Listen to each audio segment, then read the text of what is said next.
Quand je dis aux gens que je suis architecte d'entreprise, ils pensent que je construis des maisons. Parce que Moi-même, c'est ce que j'aurais cru, hein. voilà, après, c'est pas plus mal. Parce que Mhm, lorsqu'on regarde un peu dans le domaine des systèmes d'information, il y a beaucoup de termes qui viennent du monde du bâtiment.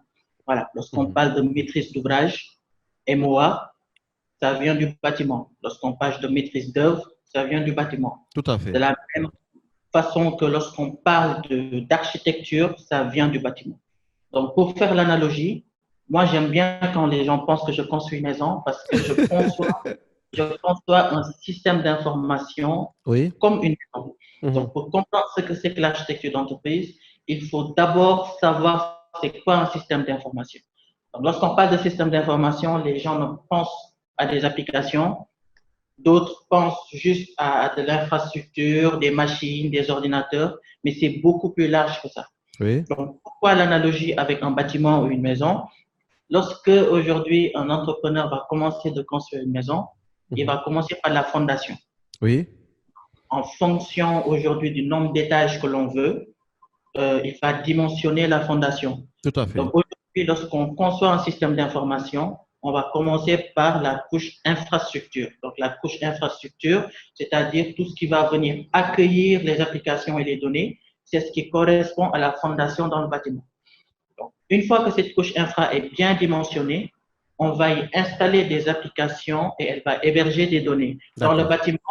Dans le bâtiment, une fois qu'on a la fondation, on va construire les piliers, les murs.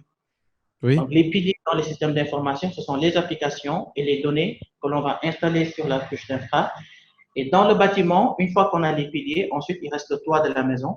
Et dans les systèmes d'information, une fois qu'on a les piliers, qui sont les applications et les données, elles vont être là pour supporter un business. Donc, Oui. le business dans les systèmes d'information va être la quatrième partie. Donc, tout ce qui est business, data, les données, applications et infra, c'est ce qu'on appelle un système d'information et c'est ce qui fait une entreprise en réalité. C'est un Donc, la système, en fait. personne, C'est un système. c'est un système global. Donc, la Oui. personne qui est là en tour de contrôle et qui va s'occuper de vérifier que tout est cohérent, de Oui. vérifier que le système peut supporter le business, de vérifier que la stratégie IT est capable d'accompagner les axes de développement stratégique de l'entreprise, on appelle un architecte d'entreprise. Et tout cela, Voilà. vous l'avez appris très rapidement, comme ça, c'est étonnant. Bon, c'est vrai qu'il y a deux écoles. Oui. Il y a donc deux écoles. Donc, il y a la première école qui pense que pour être architecte d'entreprise, il faut 20 ans d'expérience. Donc, Oui. aujourd'hui, lorsque vous allez sur Google, vous tapez architecte d'entreprise, sur 100% des fiches de poste, vous verrez 20 ans, 15 ans d'expérience.